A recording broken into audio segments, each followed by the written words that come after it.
Buenos días con todos y todas. Bienvenidos al análisis de coyuntura de DESCO que realiza cada martes. En esta oportunidad la moderación recae en DESCO Centro. El tema de hoy es con respecto a si destrabará la OEA nuestra crisis de gobernabilidad. En esta oportunidad nos acompaña Ariela Ruiz Caro. Ella es economista por la Universidad de Humboldt de Berlín, con maestría en procesos de integración económica por la Universidad de Buenos Aires, consultora internacional en temas de comercio, integración y recursos naturales en la CEPAL, Sistema Económico Latinoamericano CELA, Instituto para la Integración de América Latina y el Caribe, INTAC, entre otros. Ha sido funcionaria de la Comunidad Andina, asesora de la Comisión de Representantes Permanentes del Mercosur y agregada económica de la Embajada de Perú en Argentina, columnista en diversos medios e investigadora asociada de esto. Adelante, Ariela, cuentas con 20 a 30 minutos para tu exposición y luego pasaremos a la ronda de preguntas. Muchas gracias. No, Bienvenida. gracias a ustedes por la invitación. Y para compartir este tema que nos tiene a todos agobiados en realidad. Pero con respecto a la pregunta que se plantea en esta oportunidad, si la OEA va a contribuir a resolver esta crisis de gobernabilidad, la respuesta probablemente sea no. Pero en cualquier caso, yo diría que es digamos, una decisión positiva el haber activado los artículos 17 y 18 de la Carta Interamericana Democrática, porque nos hemos visto, digamos, se mira al Perú desde todos los países de la región. Yo creo que, y sobre todo Estados Unidos, que eso es lo que no dice la oposición, que está escandalizada con el informe que la OEA ha presentado. A mí personalmente me parece que es bastante ponderado, es lo que puede decir un organismo de estas características, que es un organismo intergubernamental que refleja la posición de diferentes ideologías y posturas políticas. Entonces, el que haya alertado de que hay eh, una crisis de gobernabilidad, yo creo que es lo suficientemente grave como para llamar a la atención de la sociedad. No es como la mayoría de congresistas y fuerzas políticas de oposición dicen que la visita no ha encontrado un golpe de Estado. Castillo, en la carta que solicita al secretario general de la OEA, no habla de que hay un golpe de Estado. Dice que hay sucesos que pueden condicionar una modalidad de golpe de Estado, que son las nuevas modalidades de golpe de Estado, como la que se dio en Bolivia, como la que se dio en Honduras, de cierta manera, o Fernando Lugo en Paraguay en 2012, cuando el Senado lo destituyó. Entonces, ya no son los golpes de Estado, digamos que lo más parecido, lo último ha sido Fujimori con los tanques y mandando los al Poder Judicial y también a los medios de comunicación, ¿no? Pero digamos que hablamos de los golpes de Estado que se dieron en Centroamérica, sobre todo en Panamá, en Grenada, etcétera.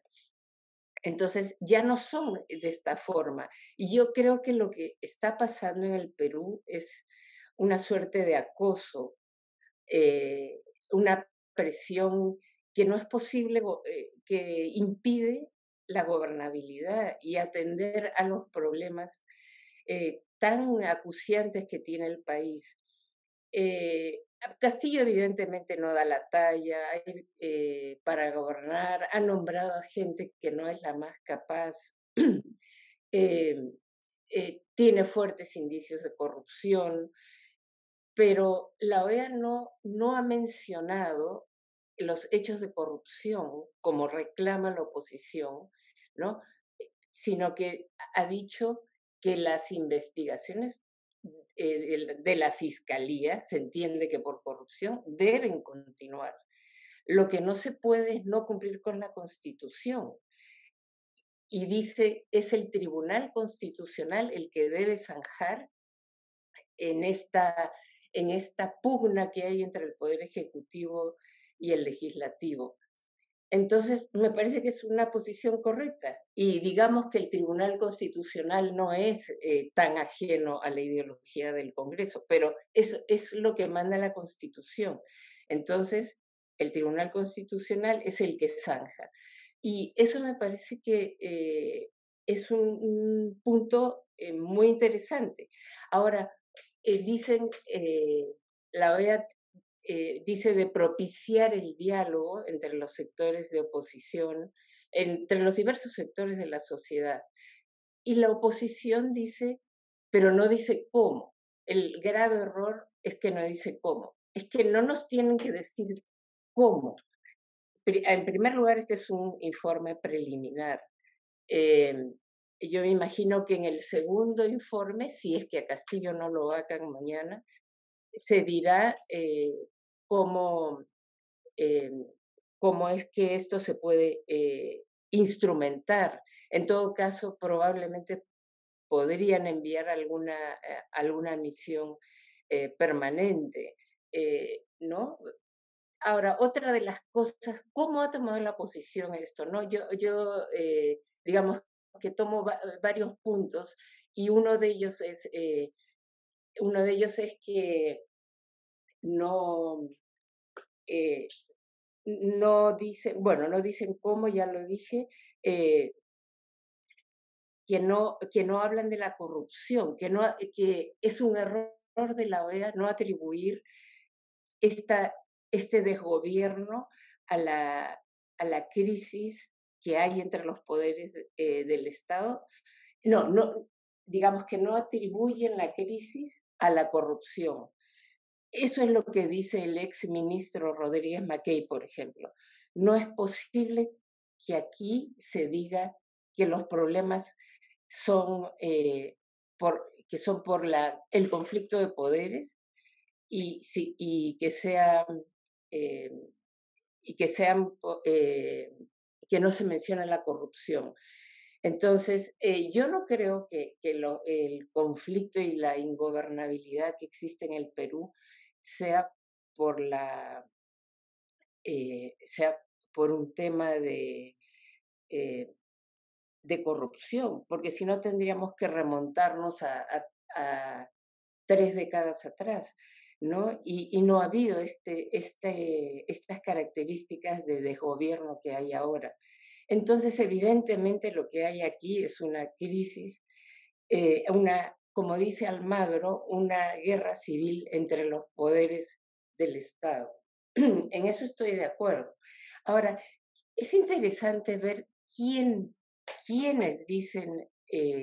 hablan de la crisis de el Perú y quienes se solidarizan desde la OEA. Uno podría decir que Castillo no representa ningún peligro, probablemente no va a tomar la única decisión que tomó, digamos, en política exterior, que pueden preocupar, digamos, es haber en su momento restablecido las relaciones diplomáticas con Venezuela y alejarse del Grupo de Lima. Esas son las dos medidas. Reconocer a la República Árabe Democrática Saharaui, pero luego no hay, internamente, sobre todo Castillo, no tiene el poder para convocar a una nueva asamblea constituyente, ni tomar medidas, digamos, que afecten, hacer una reforma tributaria redistributiva, como la que acaba de hacer Petro, por ejemplo. No tiene el poder para ello. Entonces, tampoco es un líder como Boric o Andrés Manuel López Obrador o Petro, que puedan proponer, digamos, nuevos paradigmas de trato a temas como la lucha contra el narcotráfico, el cambio climático y ese tipo de cuestiones. Entonces, ese es un punto que Castillo adolece, ¿no? No tiene esa capacidad de liderazgo internacional. Sin embargo, es interesante que no solo el respaldo de la OEA, y eso se olvidan quienes critican digamos, el informe, lo deshacen, pero sin fundamentos. Yo creo que la OEA es otro respaldo que ha recibido Castillo es el de los el de la Alianza del Pacífico, que hoy tiene una connotación política que es absolutamente distinta de con la que fue creada hace 11 años. Eran 4 gobiernos neoliberales que habían firmado tratados de libre comercio con Estados Unidos y con otros países. Eran los Pumas los nuevos Pumas de la región. Efectivamente, habían crecido, tenían una economía ordenada, pero algo falló y es el tema de la redistribución. Entonces, hoy los 4 son de una ideología, y sabemos, de izquierda, y han apoyado a Castillo. De hecho, y eso lo saben todos, ¿no? En la cumbre de la Alianza del Pacífico iba a ser en México. Andrés Manuel López Obrador le iba a traspasar, a transmitir la posta, la presidencia pro tempore a Castillo, y el Congreso nuevamente no lo deja, no le da el permiso para asistir. Una de las razones es porque no querían la figurita de los 4 presidentes de izquierda de la región, los nuevos presidentes de izquierda y cómo se transforma la Alianza del Pacífico juntos. Esa es la verdad. Y lo mismo no dejaron asumir y asistir a la asunción de Gustavo Petro, a la asunción del mando, porque Boric y Petro dieron una conferencia conjunta, no sé si recordarán, en la que anunciaron que Chile y Venezuela se reincorporarían a la comunidad andina. Entonces, claro, Castillo hubiera estado en esa conferencia de prensa, aunque no dijera mucho, pero hubiera estado en esa foto conjunta, ¿no? Entonces, el gobierno sí lo deja ir a Chile porque es una reunión binacional, pero no lo deja ir a estos 2 eventos, por ejemplo, sin contar el referido a, a la prohibición para asistir a la Unión Europea y al Vaticano. Entonces, es una situación que no se ve bien al exterior. Por eso es que la OEA ha votado los países miembros de la OEA han votado por aclamación eh, el texto que presentó, los argumentos que presentó Castillo, los títulos de las marchas con las que fueron convocados, el desconocimiento a su elección todo el tiempo. Son unas de las denuncias constitucionales por traición a la patria que no tienen ningún fundamento y que, bueno, el Tribunal Constitucional ya zanjó con eso, justamente cuando estaba la OEA aquí, ¿no? Las denuncias constitucionales y esta tercera, que es basada en el uso del avión presidencial, pero que es probable, yo no descarto, porque la jugada, la posibilidad, digamos, el haber archivado el expediente contra Dina Boluarte, podría ser una fórmula para que Castillo se quede, para que Castillo sea vacado mañana. Podría ser, no lo descarto, porque de esa manera es como que se refresca el gobierno y los congresistas se quedan contentos porque se quedan en sus curules, pero hay un cambio de presidencia. Entonces, esto no es descartable, pero no sabemos cuál puede ser la reacción, marchas violentas, eso no lo sé. Pero en cualquier caso, parte de las recomendaciones de la OEA era una tregua de 100 días entre los poderes. Bueno, se ha ido la OEA y la recomendación de tregua cero, no existe. No existe recomendación, no existe, digamos, algún mínimo acatamiento, ¿no?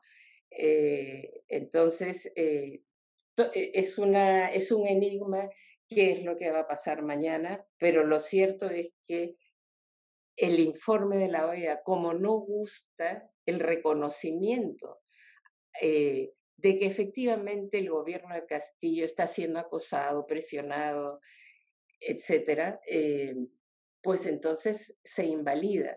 Yo creo que dice también de alguna forma que sí, como les dije, que sí hay que investigar, pero yo creo que básicamente sí es un alegato en defensa de Castillo, del gobierno, que es lo que se eligió. Y ellos llaman a que se respete eso.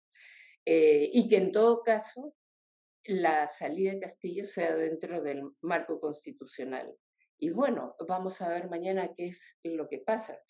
Bueno, yo lo dejo aquí porque estoy un poquito ronca y necesito hacer una pausa. Muchas gracias. Ok, Ariela, muchas gracias a ti por por el análisis. Más bien, hacemos la ronda de preguntas, comentarios a los compañeros con respecto al tema. No sé si alguien quisiera manifestar algún comentario con los que estamos presentes. Eduardo. Sí, gracias. Gracias, gracias Ariela. Buenos días.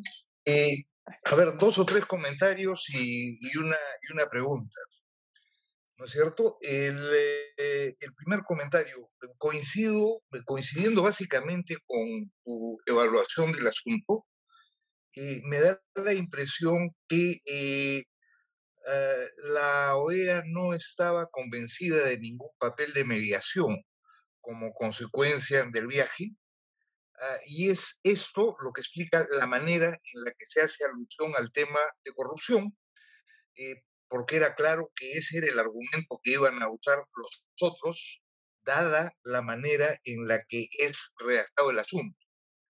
Por lo menos se pudieron haber mencionado indicios de corrupción, porque indicios evidentemente hay y al haber hablado con la fiscalía, en fin, lo que corresponde es calificar lo que la fiscal dice como indicios, ¿no es cierto? No hay evidencias. Más allá de ese asunto, sin embargo, el informe al final no es desfavorable para la derecha más dura y no es desfavorable porque lo que se levanta como instrumento fundamental de atención y resolución de las diferencias es la justicia constitucional. Es decir, el Tribunal de Garantías Constitucionales, es decir, un espacio controlado por este Congreso de la República que lo ha elegido. Yo diría que, digamos, esa es de alguna manera la pepa del asunto, habida cuenta que intuyo que de lo recogido de ambas partes, no solo del Congreso, la misión de la CEPAL finalmente, más allá de su pluralidad, es gente bastante bien corrida en el manejo de este tipo de circunstancia política, más allá de, digamos, de cualquier ideología, tienen que haber percibido que los unos y los otros no estaban dispuestos a dar su brazo a torcer. Entonces, dicho esto, digamos, la pregunta de cara a mañana y de cara a, en fin, qué es lo que puede ocurrir internacionalmente. Digamos, me da la impresión que de cara a mañana, el presidente ha demostrado su enorme talento nombrando al nuevo ministro de Defensa y al nuevo director de inteligencia. Es decir, manteniéndose en el camino de la provocación y de la pechada eh, y señalando que está dispuesto a morir en su ley. Mientras el Congreso de la República ha hecho lo propio y empieza a encontrar una guía para salir para salir de Castillo sin tener mayor preocupación y sin tener lo que es más dramático en el corto plazo, el menor acuerdo del futuro inmediatamente después de la salida de Castillo, porque la postergación o el archivamiento de las acusaciones contra Dina Boluarte, el posicionamiento que mostró Dina Boluarte desde el primer instante en donde se desvinculó del gabinete anterior, el discurso de los sectores menos bárbaros, digamos, de las derechas que tenemos, indicaban que esa podía ser una vía de salida y que era una vía de salida que, comillas, era tolerable internacionalmente porque era una vía constitucional. Se quedaba alguien que había sido elegida y por lo tanto había un tema de la legitimidad de origen que se veía resuelta de esa manera, y el Congreso tenía clarísimo que tenía un espacio de negociación mucho mayor que, intuyo, ya se ha movido, y que ya se ha movido incluso al nivel de tener un acuerdo básico de cómo puede estar conformado, digamos, por un rato por lo menos, un nuevo gobierno. Si Castillo es débil, Dina Boluarte es debilísima. Y intuyo que lo que comparte con Castillo es la ambición y el interés de salir en las estampitas de la historia de este país. Ya, en ese escenario, que creo que es el más posible, no sé si mañana, pero sí en el cortísimo plazo, cómo quedan la OEA y, digamos, los organismos internacionales, Estados Unidos en particular, mirando de alguna manera esta situación desde tu punto de vista. Gracias. Gracias, Eduardo. No sé si alguien más quisiera hacer algún comentario para que responda Ariela. En todo caso, te doy pase a Ariela para que puedas responder a Eduardo. Mientras que se animan luego. Sí, bueno, son varias cosas, ¿no? ¿Cómo queda Estados Unidos, lo último, cómo queda observando y casi cómplice, ¿no? Porque recordaremos cuando Castillo ganó las elecciones y fue esa delegación de Keiko Fujimori y Renovación Popular y otras fuerzas políticas, y la OEA no los recibió.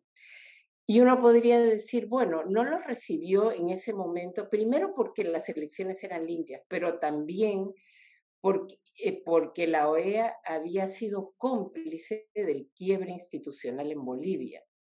La OEA inclusive ha sido denunciado en 2019, ¿no? Está bien, Evo Morales no respetó la Constitución porque el referéndum dijo que no podía volver a ser candidato, y él se presentó y él ganó las elecciones. Pero la OEA allí ocultó, o sea, dijo antes de que se terminaran de contabilizar los votos, sabiendo que los votos de Evo que vienen de la sierra iban a demorar, sembró la suspicacia para pensar de que se había ganado y que estaban haciendo trampa. Bueno, un año después hubo las elecciones y él ya no pudo presentarse Evo, sino Arce. Entonces, esto ha sido muy discutido en Estados Unidos por la prensa, por el New York Times, inclusive el Congreso de Estados Unidos ha dicho que se esclarezca, y hasta ahora eso no está esclarecido. Por otro lado, en 2017 en Honduras también,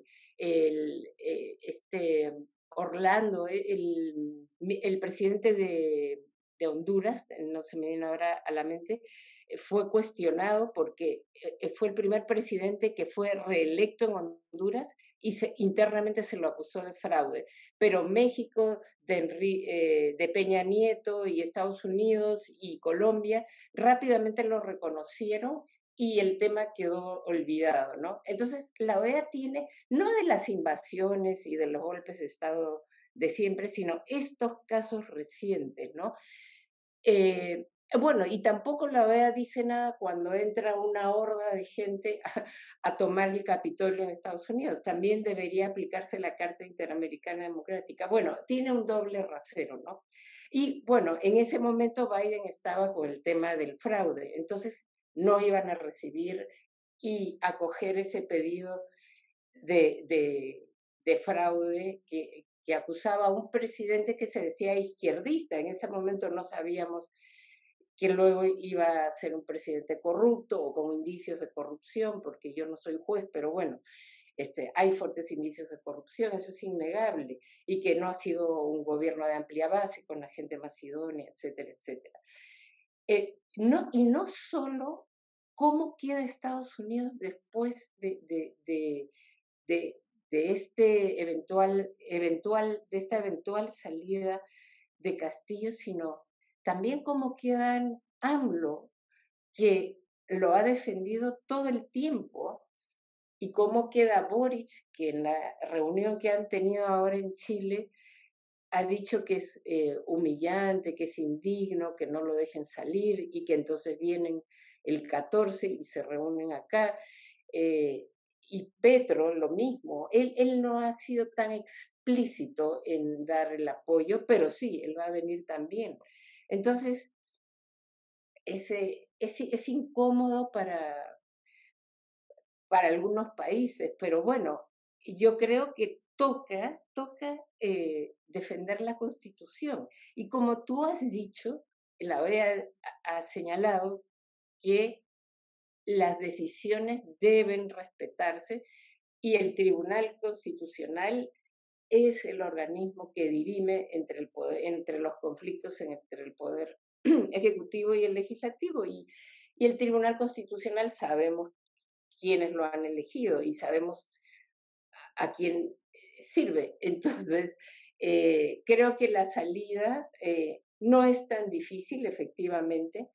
Eh, ya se encargarán de sacar a Dina Boluarte si es que vacan a Castillo mañana y como tú dices, pronto, probablemente sea así. Sobre todo esta carta de Dina Boluarte, que, como decía antes durante la exposición, eh, digamos, permite que haya una presidenta electa, y que la vacancia se hace dentro de la Constitución y bueno, se continúa hasta veremos cuándo, ¿no? Como dices también, Dina Boluarte es un personaje débil que hoy aparentemente es de consenso, Fuerza Popular, Renovación, todos la apoyan ahora, entonces eh, veremos qué pasa, ¿no? Pero sí, así lo veo, Eduardo. Ok, gracias Ariela. No sé si algún otro comentario más de los compañeros que se encuentran presentes. Armando, adelante. Sí, gracias, Catherine. Bueno, yo quería lanzar una pregunta, ¿no? Para Ariela, ¿no? Y quizá Bayón también pueda comentar sobre eso. Más allá de lo que suceda mañana, ¿no? Es claro de que continúe el Castillo o no continúe, la crisis va a continuar. Es decir, el primer día de Dina eventualmente también será considerado por muchos, ¿no? Como también su último día, muchos lo desearán. En una lectura quizá un poco anticipada de lo que en algún momento se tendrá que hacer una evaluación de lo que han sido todo este proceso, se podría decir de que Castillo, Castillo hizo un mal cálculo yendo al choque y a pechar al Congreso, es decir, ¿hay algo que él podría haber hecho para evitar llegar a esta situación? ¿Podría efectivamente haber llegado a alguna suerte de acuerdo o detente con el Congreso, alguna suerte de gobernabilidad, digamos, perversa? Porque si Castillo no lo logró por una falla, digamos, propia de su manera de gobernar, un mal cálculo u otro, uno podría decir, bueno, fue un tema eventual, un error, pero eso necesariamente se va a dar. Pero si efectivamente, de todas maneras, iba a estar el esfuerzo, la intención de vacarlo sí o sí, por motivos ya culturales, estructurales, como quiera que se llamen. Entonces, lo más probable es que también lo mismo va a suceder con Dina, independientemente de los acuerdos o arreglos que pueda haber hecho o que puedan existir eventualmente en el corto, cortísimo plazo. Entonces, ese era básicamente mi comentario, pero también un poco la pregunta, ¿no? Gracias, Armando. Vamos a dar paso a Jorge Sáenz y de ahí nos responde Ariela. Sí, gracias y gracias también, Ariela, por la presentación. Dos preguntas en realidad, ¿no? Estaba pensando en este tema de las recomendaciones preliminares que hace la misión de la OEA, ¿no? Y pensando en las otras recomendaciones finales. Entonces, ahí la pregunta es, ¿qué se espera de un nuevo informe de esta misión especial de la OEA, ¿no? ¿Qué de diferente es lo que va a poder plantear en su nuevo informe? Y lo segundo es pensando en estas recomendaciones preliminares que hace la OEA y viendo que no se está haciendo caso a las recomendaciones por ningún lado, tanto por Castillo, por el Congreso, ¿qué esperar si, digamos, estas recomendaciones no se les hace caso? ¿No? O sea, ¿hasta qué punto la OEA puede, digamos, tener un rol más importante, más ponderante para que, digamos, bueno, en este caso, por ejemplo, se pueda llegar a un diálogo, un acuerdo, algo que están planteándose, ¿no? Porque parecería que no le van a hacer mucho caso, al menos en el Congreso, no sé si en el Ejecutivo, las recomendaciones de la OEA y cada uno sigue, digamos, jugando por su lado, ¿no? Que es la vacancia y Castillo quedarse, ¿no? Gracias. Gracias, Jorge. En todo caso, te doy paso a Ariela para poder responder a lo que Gracias, gracias, Caterine. Mira, yo pienso que Castillo efectivamente pudo haber nombrado a un jefe del Consejo de Ministros más una persona de consenso. Si vamos a que él se ajustaba a las recomendaciones que hizo la OEA. Él pidió una tregua no se hace poniendo a Betsy Chávez, esa es la verdad. Eso es como cargar, poner una bazuca, la verdad, para la estabilidad del país. Entonces, sí creo que pudo haber, ateniéndose a las recomendaciones de la OEA, del diálogo, de la tregua, de todo eso, podría haber puesto a alguna persona, inclusive a Salas. Era de más amplio consenso, pero esto es como muy duro, ¿no? Entonces, bueno, se alimenta, se retroalimenta esa pugna, ese conflicto, y las recomendaciones de la OEA no sirven. Y en cuanto a qué se espera del próximo informe, bueno, el próximo informe dependerá de lo que suceda mañana. Yo, la verdad, es que estoy expectante en el sentido de que es como que justamente por haber puesto una persona como Betsy Chávez en el premierato, digamos, no es premierato, pero así se dice, se usa. Creo que el Congreso está muy indignado y el país también eh, porque se siente como una prepotencia haber puesto al jefe de inteligencia, haber puesto a una persona que ha estado ligada al Movadef o está ligada al Movadef. No es lo más, digamos, deja, yo siendo EA es como que digo, no, aquí me quedo, ¿no? Porque no es lo que yo estoy proponiendo, no se ajusta a lo que yo estoy proponiendo. Eso sería básicamente, yo no sé si haya un próximo informe, porque como la OEA ha recomendado que las soluciones se den dentro del marco constitucional y una eventual salida de Castillo por vacancia, si es la mayoría, y queda Dina Boluarte, bueno, es constitucional y ya. y así aguantaremos un par de años, creo que, o uno, o menos todavía, en la misma inestabilidad que vivimos hace 6 años y en un escenario de crisis económica que no depende de Castillo, sino que es absolutamente mundial. Si uno ve los incrementos de las tasas de interés, el incremento del hambre en el país. Bueno, estamos concentrados realmente en pugnas políticas y no hablamos de estos problemas que son los que verdaderamente están ocasionando pérdidas terribles para el futuro del país, ¿no? De la infancia y ese tipo de cosas. Bueno, aquí lo dejo. Gracias, Ariela. En todo caso, quisiera saber si hay alguien más en sala que nos pueda hacer algún comentario. Pilar Arroyo. Adelante, Pilar. No se te escucha tu audio, tu micro, por favor.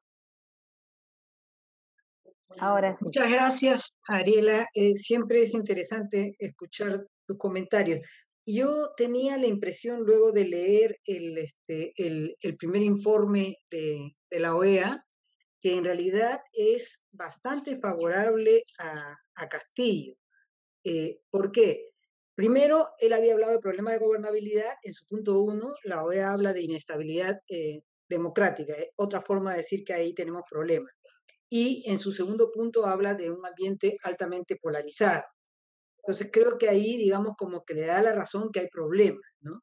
Y luego en el tercer punto, cuando habla de acoso permanente, ¿no es cierto? Y luego recién de confrontación entre poderes, me parece a mí también que es un punto a favor de Castillo. Igual que el cuarto punto, que es un uso excesivo de herramientas de control político, porque todos sabemos que si bien Castillo estaba amenazando con cerrar el Congreso, más ha sido al revés, es decir, el Congreso del primer día, como todos ya lo han dicho, tratando de vacar a Castillo, ¿no? Y yo creo que el punto que más le ha dolido a la oposición es el quinto, cuando plantea los cuestionamientos sobre el rol de la prensa y los medios de comunicación. Esta afirmación de que hay una sobre libertad de expresión es lo que prácticamente les ha fastidiado mucho, pero a la vez me parece que también juega a favor de Castillo, porque el acoso de los medios ha sido sistemático desde el primer día, ¿no? Igual el punto séptimo sobre racismo y discriminación es algo que es desde el lado de Castillo que se ha estado señalando, ¿no? Entonces, a mí me da la impresión, incluso he escuchado a un comentarista, sino como uno escucha a muchos no sabe, no se acuerda de cuál fue, que decía que había sido redactado por Forsyth este documento, lo cual no es cierto, ¿no? Pero digamos, indica bastante el despecho. O sea, en síntesis, para no alargar este primer punto, me parece que hasta ahora, en el informe preliminar, es más favorable a Castillo que a la oposición, ¿no? Pero creo que no logra lo que algunos esperábamos, y es que se pudiera impulsar una mesa de diálogo. Porque lo cierto es que lo que dijeron muchos analistas, que es que la venida de la OEA iba a bajar las tensiones, no se dio. Ahí todos se equivocaron, más bien las tensiones se han incrementado. Ese es un primer comentario. Me gustaría saber si tienes, digamos, algo así, aunque algo ya has dicho al respecto. Lo segundo es sobre mañana. Yo me atrevo a decir que no van a lograr vacarlo, no tienen los 87 votos, ¿no? Pero sí creo que en el corto plazo va a haber un desenlace, más aún si es cierto lo que se ha dicho el fin de semana, ¿no? De que Castillo ha estado sondeando ante las Fuerzas Armadas si lo apoyarían en un eventual cierre del Congreso. Ahora, a mí me ha dejado sorprendida la ingenuidad de esa consulta, porque es evidente que Castillo no cuenta con el respaldo de las Fuerzas Armadas. O sea, no es necesario ir a preguntarles, ya se sabía, y más bien eso ha generado un tremendo bolondrón, que es lo que hace a muchos pensar que sí lo podrían vacar mañana, porque ha quedado, digamos, claramente al descubierto su maniobra, ¿no? Pero a mí me parece que no lo van a poder vacar. Y tercero, hemos visto, y con esto termino, en las últimas semanas que las cosas están bastante movidas. No hay cobertura de prensa desde Lima, pero, por ejemplo, la protesta a Xánica, ¿no? Que bloqueó la zona central y que al final ha logrado hacer retroceder al Ministerio de Educación con el tema de la educación intercultural bilingüe, indica que ahí los ánimos están bien caldeados. Pero también en Huanta, la quema, ¿no? de la Fiscalía y del Poder Judicial, ¿no? Que incluso el comisario del lugar decía que eso no se veía desde la época del terrorismo. Por otro lado, alguien que venía del sur me comentaba que la gente está muy fastidiada, muy molesta con la situación, y otra persona desde Pucallpa me escribía en el mismo sentido: ya la gente está aburrida, no ve cuándo acabe esto, ¿no? Entonces, creo que, no sé qué opinas tú al respecto, como que se estaría, ¿no? generando, claro, las fiestas van a dar un paréntesis, pero un malestar ciudadano que ya comienza a evidenciar, no con Castillo, sino con la situación, es decir, ¿no? con esta situación en la cual tenemos muchos problemas y ninguno se atiende, sin contar lo de la sequía. Eso nomás, gracias. Gracias, Pilar, por tu comentario, Ariela. Sí, sí, interesantes los comentarios, y si alguien puede aportar algo más de lo que yo diga, pues excelente. Mira, yo efectivamente concuerdo en que lo que más ha disgustado a la oposición es que se diga que en el Perú hay una sobre libertad de prensa. Yo creo que además eso es cierto.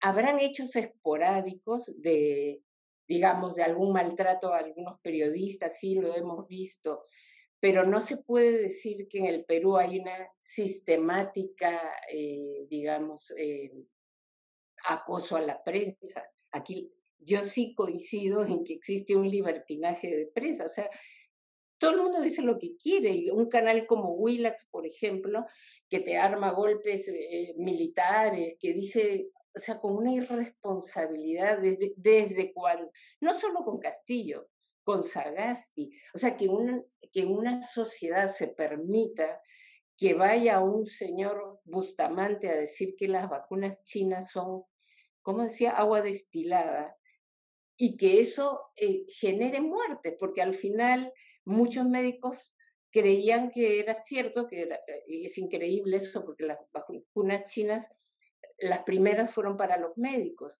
y no se vacunaron. Entonces, ese tipo de irresponsabilidad, o cuando un periodista decía, vamos a sacarlo a Sagasti, van por la calle tal, y nos encontramos en... O sea, eso es libertinaje de prensa, eso tendría que estar limitado, eso no es libertad de prensa. Entonces, en ese sentido, yo creo que lo que dice el informe de la OEA es cierto. No les gusta escuchar, pero es cierto eso.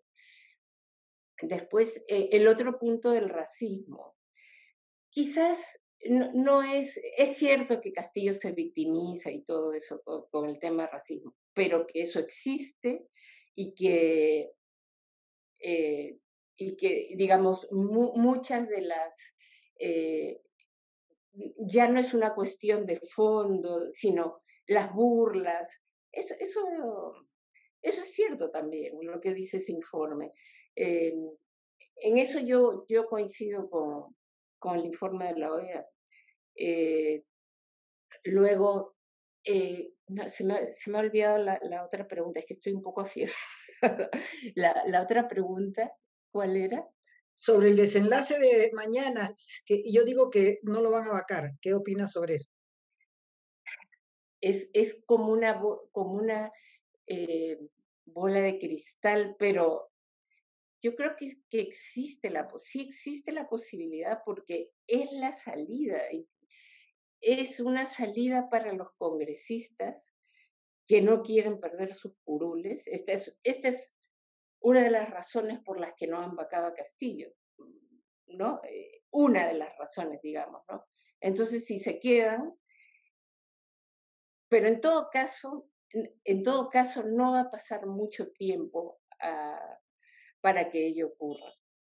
Y el Tribunal Constitucional es, como dice la OEA, es el órgano que tiene que dirimir, y es un órgano que es como juez y parte, ¿no? Esto de la sanción que hizo, emitió una sentencia justo cuando estaba la OEA aquí, diciendo que la moción de la denuncia constitucional por traición a la patria a Castillo era, no se ajustaba, la desestimó por no tener hechos fundatorios sólidos, ¿no? Entonces, en presencia de la OEA, y dijeron que no abusaran del artículo 117, porque eso que generaba inestabilidad. Pero eso era porque primero esa denuncia estaba infundada y segundo era para mostrarle a la OEA efectivamente, como decía Eduardo, que ellos son, que son un órgano imparcial realmente. Entonces, bueno, pero es el órgano que hay y nos guste o no, eso manda la Constitución. Y si este informe de la OEA va a propiciar un diálogo, creo que estoy retomando una pregunta de Armando. Yo creo que las cosas están demasiado tensas y polarizadas. Castillo también ha seguido el juego de la confrontación, no como para morir en la suya, digamos, ¿no? Y entonces no veo pues que la OEA no tiene además la atribución para que nosotros nos pongamos, o sea, ella puede hacer recomendaciones y punto.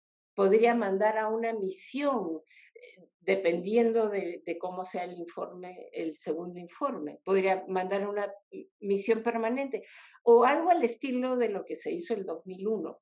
Pero más que eso no puede hacer, ¿no? Cuando se va a la OEA y empiezan a tirarse los papelitos el Ejecutivo y la oposición. Y además, como dice Juan de la Puente, los canales, los puentes del diálogo se han roto. Y retomando lo que tú dices, Pilar, de esta inconformidad ciudadana, lo que ha pasado en Guanta, las quemas a la fiscalía, las protestas de los ayánicas, sumado a la sequía y todo esto, no tenemos condiciones. Yo creo que se vienen tiempos violentos, que es lo que señala Juan de la Puente, ¿no? Que se vienen 8 o 10 años que no son descartables, que en los próximos 8, no es descartable que en los próximos 8 a 10 años vengan tiempos violentos. Y yo comparto esa mirada, porque los puentes del diálogo están rotos, o sea, más allá de lo que haga o diga la OEA. Yo solo digo que es importante, así escrito en algunas columnas, es importante porque es traer a una suerte de juez imparcial, entre comillas, para que diga y para que comprometa a la comunidad americana, digamos, bueno, aquí está pasando algo, ¿no? Es un llamar la atención.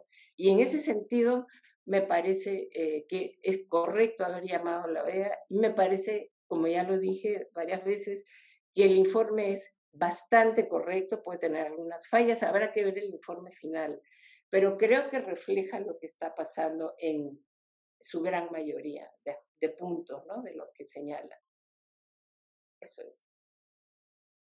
Gracias, Ariela. Gracias, Pilar, por también las preguntas, los comentarios.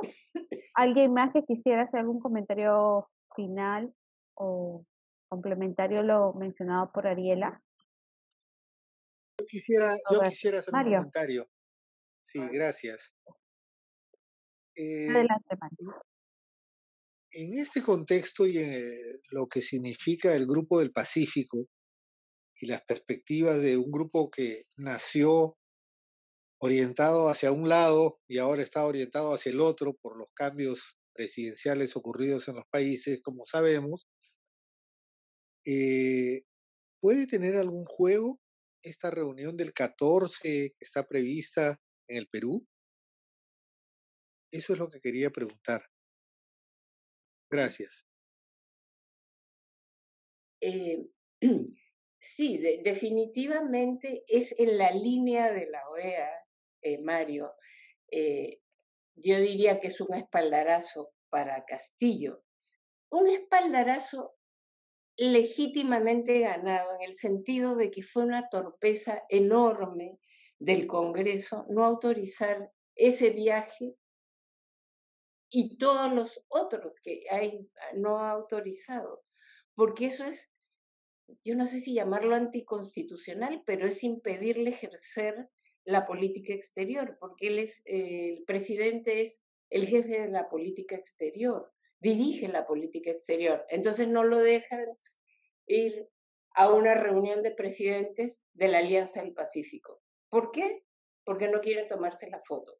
Ahora, porque no quieren que Castillo aparezca como, que el Perú aparezca como siendo parte de una, mostrando el fracaso de lo que fueron las políticas estas tan, porque eso es neoliberales, esa es la verdad, y los TLC que no han servido para nada,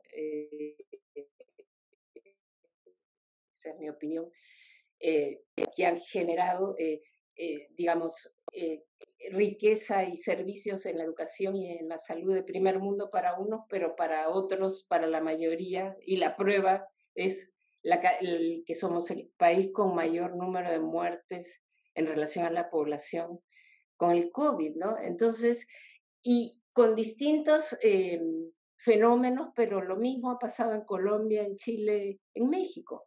Entonces, esto de la Alianza del Pacífico a mí me parece que es interesante como caricatura, porque la Alianza del Pacífico fue una caricatura que fue lanzada en el 2010, 2011, con Alan García, en abril, me acuerdo. En ese momento, Venezuela se había ido al Mercosur y todavía había un Mercosur más o menos políticamente cohesionado y existía la UNASUR, que todavía dirimía conflictos como los que se dieron en Bolivia, cuando hubo el tema de las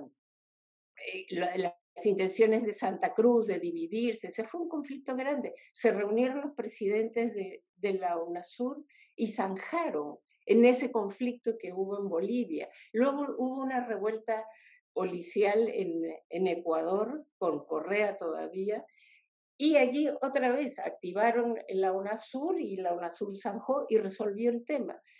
Luego, cuando Uribe puso 7 bases, permitió la instalación de 7 bases militares estadounidenses, se reunió una cumbre extraordinaria de presidentes en Bariloche, en Argentina, y le preguntaron a Uribe, bueno, ¿y qué pasa con esto, no? Entonces, Uribe se comprometió a una serie de cosas, a que no fueran utilizadas para intervenir ningún país, etcétera, etcétera.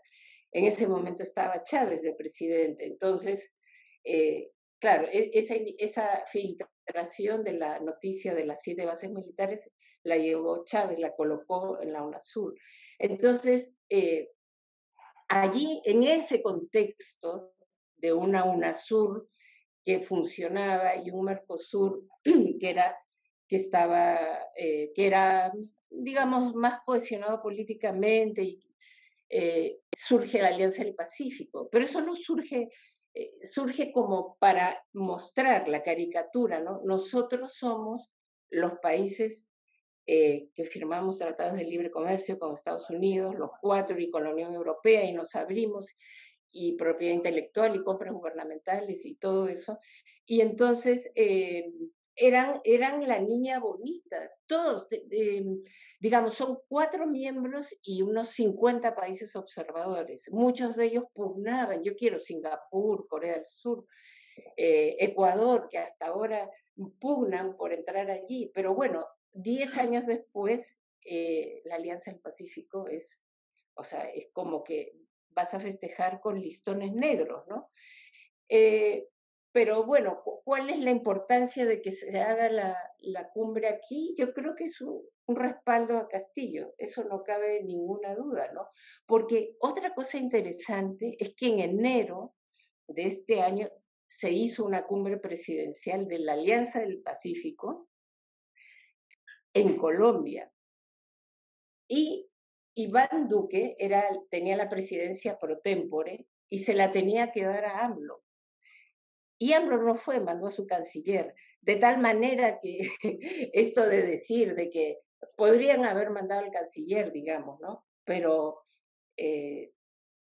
digamos que él ha aprovechado esta circunstancia legítima, ¿no? Porque yo sí creo que debieron darle el permiso. Ya más allá de que sea de derecha, de izquierda, de lo que sea, del Opus Dei, es lo que corresponde. O sea, a mí me parece una majadería y una cosa torpe del Congreso impedir que un presidente ejerza la política exterior.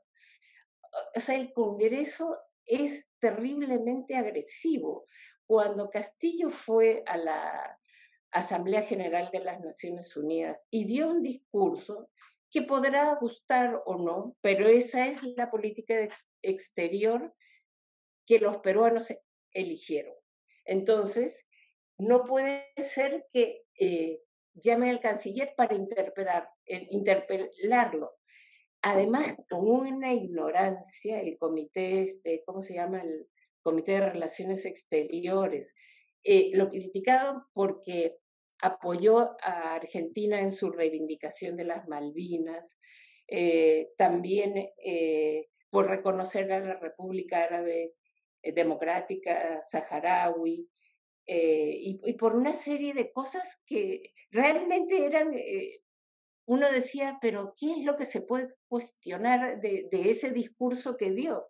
La verdad es que nada, pero en todo caso era su derecho porque él dirige la política exterior, pero no dijo nada que motivara tanta histeria como para interpelar al canciller, pero eso es lo que se hizo. Entonces ahora cortan por el camino más sano y no lo dejan ir, porque vaya a saber qué va a decir en la Alianza del Pacífico. Castillo no va a decir nada que afecte al establishment, porque Castillo no es Petro, ni siquiera es Boric. Esa es mi mirada. Muchas gracias, Ariela. Uh-huh. No sé si hay algún otro comentario adicional a los compañeros. ¿Nadie se anima a hacer algún comentario? Yo creo que se ha abordado varios de los puntos o los elementos de la carta de respuesta de la OEA y obviamente vamos a estar al pendientes de mañana, ¿no? Que es una fecha muy clave para nuestro país y del destino que nos cursa ahora en adelante. Igual seguiremos con ese mismo proceso de inestabilidad todavía hasta que no se resuelvan y también haga acuerdos también entre los poderes, ¿no? Por los grupos. No sé si hay algún otro comentario adicional para ya culminar, Molvina, o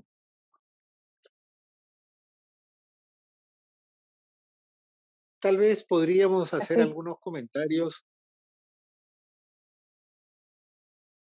Sí, Mario, no te escuchamos. Catherine, Sí. Uh-huh.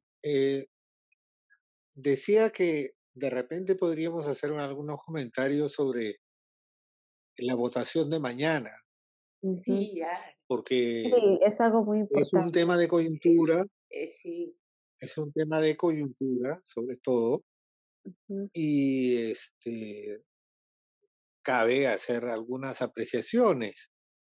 Por ejemplo, yo diría que la prensa en general levanta la noticia de la vacancia, no digo que no sea absolutamente factible, pero la levanta para captar audiencia, para vender periódicos, porque si uno suma los votos de quienes definitivamente no van a cambiar su posición, no hay los 80 y tantos votos que necesita la oposición, no hay de dónde sacarlos. Tendría que ser un cambio significativo en lo que son los votos de respaldo al gobierno, porque no hay, simplemente no hay los votos para llegar a 87, a 85 siquiera. Entonces, vivimos eh, casi en un juego además sin sentido, porque ya después de la tercera vacancia, hablar de la cuarta, pues será más ridículo.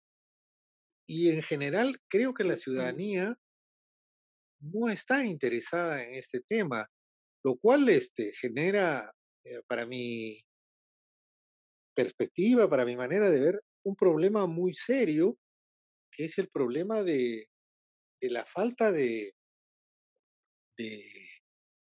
compromiso con el Estado, con el país, la debilidad de las instituciones.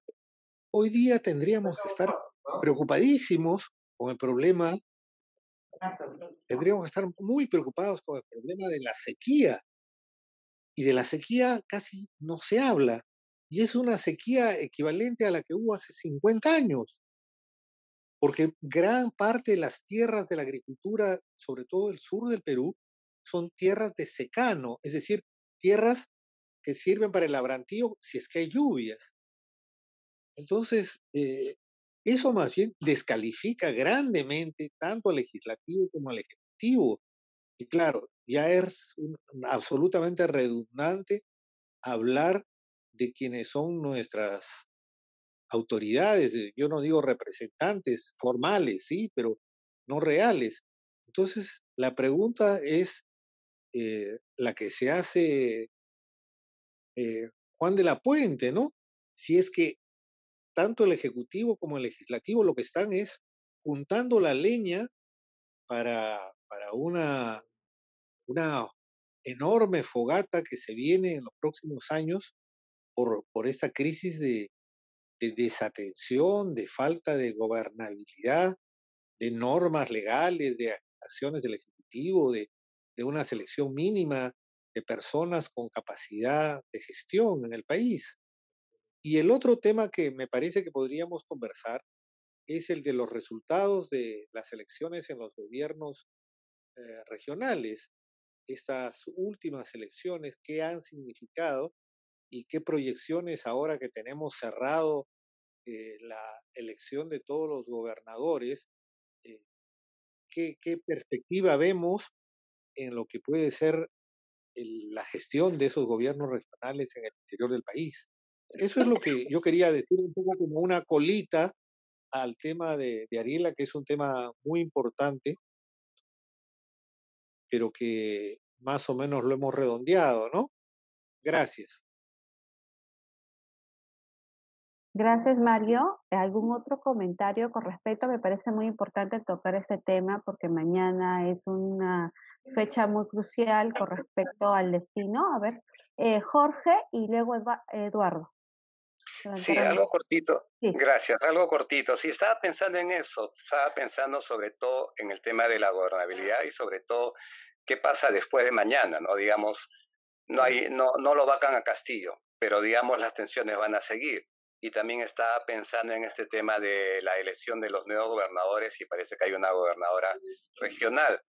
Y sobre todo también la posición que tienen los gobernadores o las gobernadoras regionales electas frente a la situación de Castillo, ¿no? En el caso de Lima, el alcalde está diciendo, bueno, ella no dice, no aparece mucho, pero ha estado diciendo de que Castillo debe irse, ¿no? Entonces también, como también vamos pensando en la gobernabilidad y las relaciones que pueda tener el Ejecutivo con los gobiernos regionales, ¿no? También es un tema que hay que estar pensando y estar mirando qué pasa ahí, ¿no? Porque si tenemos el alcalde de Lima que está diciendo que Castillo se vaya, no he escuchado las otras voces todavía su posición frente a la situación del Castillo y la vacancia, ¿no? Eso nomás, gracias. Adelante, Eduardo. Tres cosas. Uno, sobre la preocupación de Mario de qué pasa mañana, irrelevante. Y creo que no podemos jugar a las adivinanzas, porque creo que hay tantas posibilidades que lleguen a los votos como que no lleguen. Basta con señalar que Perú Libre, por ejemplo, se ha negado siquiera a sentarse con Betsy Chávez para discutir nada, y que parte del bloque que magisterial ha hecho lo propio. En otras palabras, basta con decir que eventualmente están calculando en este juego de pequeños poderes que puede no afectarlos tanto el que se vaya a Castillo y el que entre Dina Boluarte. Y es más o menos claro también que un sector de la derecha que no estaba dispuesta a empujar, por lo menos en este momento, la vacancia, ha encontrado una oportunidad milagrosa con la votación que la exonera ayer a Dina Boluarte y manda al archivo su caso, con lo que Dina Boluarte pasa a ser una jugadora subordinada, por ejemplo, a los 4 votos que le dio Acción Popular, que fueron los que la salvaron, y sumado también a la decisión de ausentarse en el momento de la votación del congresista Ernesto Bustamante de Fuerza Popular. Entonces me da la impresión que mañana puede pasar cualquier cosa, porque lo que tenemos es un Congreso integrado por un conjunto de monos con ametralladora que van a proceder a disparar en función a sus intereses microscópicos en una dirección o en otra. Creo que eso es lo primero. Lo segundo tiene que ver de alguna manera con qué pasa inmediatamente después. Yo tengo la impresión que el escenario Boluarte es menos desestabilizador que cualquier otro escenario ante la percepción de la gente, lo que no quiere decir que no sea desestabilizador. Sin embargo, tengo la impresión que no hay, por muchos malestares que existen en la gente, una tesitura como para salir a la calle. Es decir, en el sur del Perú están molestos con el Ejecutivo y con el Legislativo frente al tema de la sequía, para señalar el tema inmediato. Y por lo tanto, eventualmente lo que buscarían es una manera de presionar frente a un escenario nuevo, un camino, un tipo de respuesta distinta. En todo caso, no estoy seguro. Y finalmente, la tercera cuestión, la elección de los gobiernos regionales, los resultados de ayer, a pesar de que algunos fantasiosos, porque los análisis en este país en el último tiempo están llenos de fantasías y convierten en una extorsionada, en una víctima de extorsión a una señora que es una corrupta y que ha ganado 30 millones de dólares en una operación que le ha costado 1 millón de soles o 4 millones de soles. En ese escenario de fantasía, se tiende a creer que el que hayan surgido varios gobiernos de Somos Perú es una indicación de la temperatura que hay en las regiones frente al conflicto en el nivel nacional. Lo que yo me pregunto es cuál es la temperatura de Somos Perú. Es decir, una parte mayoritaria de Somos Perú está por la vacancia y hay un par de Somos Perú que desde el primer día negociaban con Castillo y con el gobierno. 1. 2.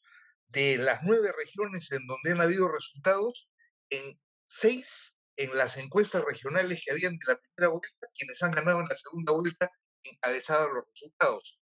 Y por lo tanto no hay novedad. Y 3, si miramos quiénes son los personajes, incluida la gobernadora de Moquegua, pero incluido también el gobernador de Cajamarca, quiénes son los personajes que han ganado con la combi Somos Perú, lo único que podemos concluir es que Somos Perú escogió mejor a los pasajeros de su combi, porque ninguno de ellos tiene una historia de militancia, ninguno de ellos tiene una historia de protagonismo o de dirección en Somos Perú, y varios de ellos, el de Pasco, por ejemplo, son invitados. Ya, entonces es más de lo mismo. Aceptemos que ni partidos ni movimientos regionales expresan construcción política en el país, y por lo tanto lo que puedan hacer a partir del 1 de enero del próximo año para la gobernabilidad va a ser equivalente a lo que han hecho hasta ahora. ¿Qué cosa es lo que han hecho hasta ahora? Negociar desde el interés chiquito temas presupuestarios, apoyar al Ejecutivo a partir de ese vínculo presupuestario, parar a los ministros en ese tipo de relación y Sobrevive porque de alguna manera tienen claro todos, los que han ganado en segunda vuelta y los que han ganado en primera, es su legitimidad, su capacidad de representar y de liderar a sus regiones no existe, entre otras cosas, porque no hay una construcción social y política en los territorios. Eso, más o menos, como se darán cuenta, soy absolutamente optimista sobre lo que va a pasar, digamos, en el próximo tiempo, y sí, eventualmente pues entraremos a una década turbulenta que, en fin, no creo que sea sustantivamente distinta a todas las décadas que hemos vivido, porque todas han sido turbulentas a su manera, ¿no es cierto? Entonces, lo que no se resolvió en la transición del 2001, no se va a resolver de acá a los próximos meses, me temo. Gracias. Gracias, Eduardo. Isha Palomino, te agradecería también que enciendas tu cámara, por favor. Gracias a la pregunta. Sí, buenos días a todos y todos. Bueno, gracias por desde hace algún tiempo invitarnos a participar en este espacio de análisis. Quisiera compartir un poquito también de la situación en Cusco, ¿no? Hemos tenido segunda vuelta, el candidato que ha ganado también es por Somos Perú, pero sin embargo es uno de los que actualmente tiene 7 procesos, 7 investigaciones en curso por violencia, por el tema de alimentos. Sin embargo, hemos seguido como que la campaña de ambos candidatos e incluso los invitamos a un debate que organizamos, pero el otro candidato que era por Inca Pachacute retrocedió porque el otro candidato que era Werner Salcedo empezó a sacar cosas, empezó a decir un juego sucio, ¿no? Que lamentablemente se suele dar, ¿no? No deberíamos decir siempre, pero que se suele dar. Entonces, creo que el último mes de campaña, el otro candidato decidió retroceder, no se sentó a conversar con los gremios, no dialogó con las instituciones, con las organizaciones, entonces esto le jugó mucho en contra, ¿no? En cambio, el otro candidato hizo como que más presencia en medios, en redes, se sentó con los gremios campesinos, con las organizaciones de jóvenes, prometió un montón de cosas, incluso a nosotros desde la sociedad civil, el discurso que empezó a manejar fue de la mano con la gestión del territorio, de los derechos humanos, etcétera, etcétera. O sea, tuvo como quien dice un buen equipo técnico, de alguna manera sí se preparó, pero como que deja mucho que desear para los que estamos detrás de, ¿no? Porque con cada gremio que se sentó prometió algo nuevo y algo más. Entonces, como que dudamos un poco de lo que vaya a realizar. Creo que de todas formas esta segunda vuelta reafirma que la gente confía más por lo que ve, mientras más propaganda política, mientras más lo escuchen, lo vean, de alguna manera, o sea, va a calar más en las personas, ¿no? Porque su pasado político no es nada bueno. Aparte que ni siquiera declaró los ingresos ni cuánto se había invertido o cuánto estaba destinando para sus campañas, ¿no? En los documentos que comparte el Jurado Nacional de Elecciones, ahí aparece como que él no ha declarado sus ingresos, ¿no? Ni de dónde provienen, ni de dónde ganan. Bueno, Jean Paul como que se va con muchas tensiones, se va a ir con muchas tensiones porque tampoco ha cumplido todo lo que ha prometido, y respecto al contexto nacional, él en varias ocasiones sí ha recalcado su posición de que Castillo debería salir de la presidencia o deberían sacarlo, ¿no? Esa siempre ha sido su posición de Jean Paul Benavente ante el contexto nacional, ¿no? Bueno, en el tema de territorio, nosotros estamos estamos en Cusco y en Apurímac. Sobre todo en Cusco el tema de la sequía es muy fuerte porque las lagunas están secas,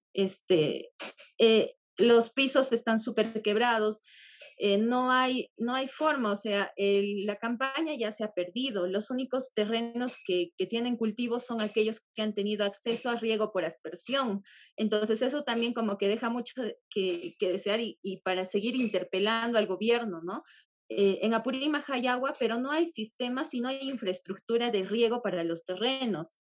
Entonces, esta realidad de la sequía se hubiera podido de alguna manera contrarrestar si las comunidades hubieran tenido sistemas de riego que les ayuden a gestionar el recurso hídrico. Pero como no hay eso y la mayoría de las parcelas se cultivan en secano, entonces Obviamente el año que viene vamos a tener crisis alimentaria y el costo de los productos que van a haber van a ser muy altos. Por otro lado, los compañeros y compañeras de las comunidades afirman que los que han cosechado cierto producto o los que han guardado ciertos productos ya no los van a vender, sino entre ellos se están organizando para que ellos mismos puedan guardar y almacenar sus cosechas para ellos asegurar la disponibilidad de alimentos para sus familias, ¿no? Gracias, Katy. Muchas gracias, Isha, por el comentario. Me parece muy interesante la reflexión a nivel de las regiones. No sé si alguien más quisiera hacer algún otro comentario relacionado a lo de mañana y también sobre el tema de los partidos, bueno, los nuevos gobernadores y el esquema, y la posición de los partidos con respecto al tema del gobierno central, ¿no? ¿Alguien más que quisiera hacer un comentario? Bueno, en todo caso, yo también voy a dar un pequeño comentario de contexto sobre la región de Junín. Para nosotros, bueno, las elecciones fue el ganador el señor Zósimo Cárdenas. Él es del partido del movimiento regional, ¿no? Contigo Junín.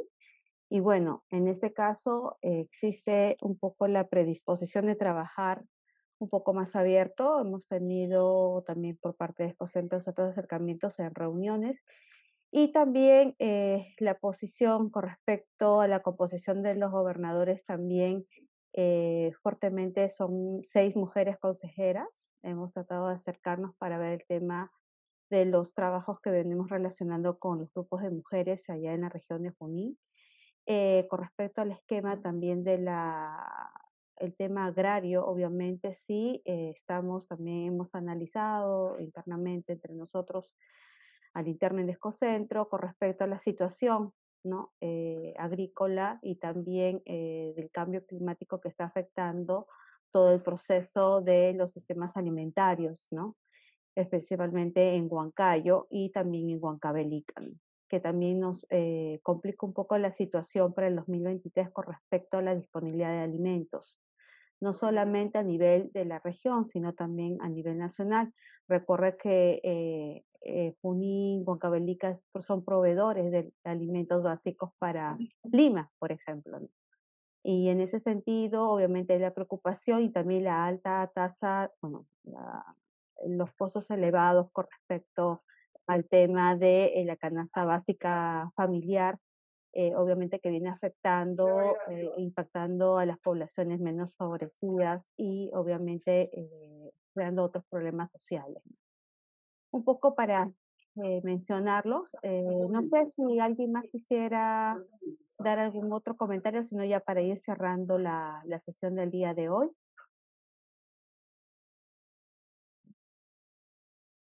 Creo que no. Bueno, esperemos, creo que todos vamos a estar atentos a partir de las 3 de la tarde, que va a venir, bueno, va a empezar el tema del debate en el Congreso con respecto a la moción de vacancia del presidente y bueno, esperemos que el próximo martes podamos analizar mucho más teniendo más elementos con respecto a los resultados, ¿no? Si es que lo llegan a vacar y asume Dina Boluarte, ¿no? Entonces, esperemos eso y eso sería todo por el día de hoy. Agradecerles por su participación. Sé que el mes de diciembre es un poco complicado para todos por tantas actividades a nivel institucional, pero bueno, estamos aquí y les esperamos el próximo martes. Esperamos ya pronto que se coordine el tema que se tocará. Me imagino que es relacionado al día de mañana. Muchas gracias a todos ustedes por su participación y hasta otra nueva oportunidad.